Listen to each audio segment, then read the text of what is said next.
ప్రపంచంలోని అన్ని దేశాల్లో తెలుగు ప్రజల ముద్ర ఉందని ముఖ్యమంత్రి చంద్రబాబు తెలిపారు. గ్లోబల్ లీడర్లుగా తెలుగు ప్రజలు అవకాశాలను అందిపుచ్చుకోవాలని ఆకాంక్షించారు.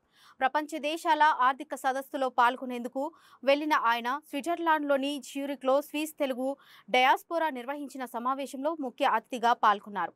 ఐరోపాలోని 12 దేశాల్లో నివసిస్తున్న తెలుగు ప్రజలు హాజరైన సమావేశంలో చంద్రబాబు మాట్లాడుతూ తెలుగువారు కష్టపడి ఈ స్థాయికి చేరారని, ఇక్కడి నుంచి మీరంతా ప్రపంచ స్థాయి నాయకులుగా ఎదగాలన్నదే నా ఆకాంక్ష అన్నారు చంద్రబాబు.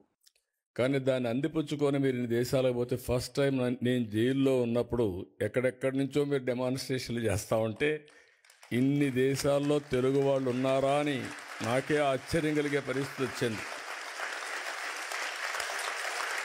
అది 1-2 రోజులు చేయాలా మీరు?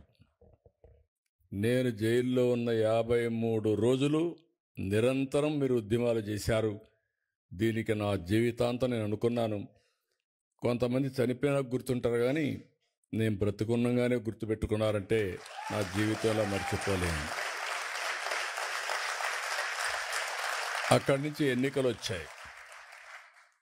ఎన్నికల్లో కూడా చాలా సమర్థవంతంగా మేము ఆలోచించాం.